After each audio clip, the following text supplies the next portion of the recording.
Here's how to change a thumbnail image of your family so it displays different on your desktop or File Explorer. So you see what it looks like at the moment. Let's show you how to change that. So we go into the family.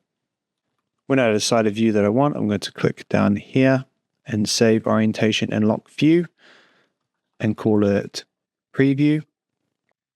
Now here's the important part. You go File, Save As, Family.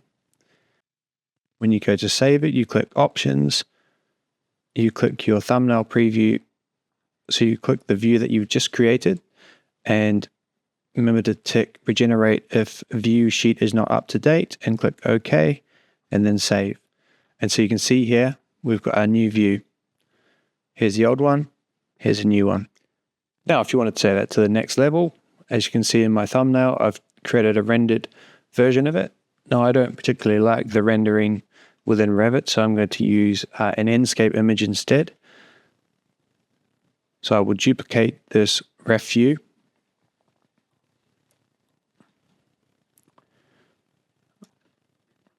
I'm going to call it render preview.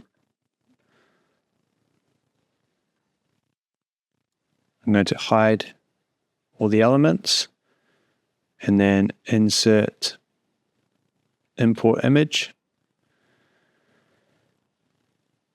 Select the image.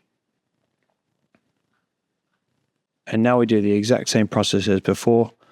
File, Save As, Family. For options, you click your render preview, regenerate view, OK, and save. So now you can see there we've got a rendered view of our table and chairs. That's all for today. Thanks for watching.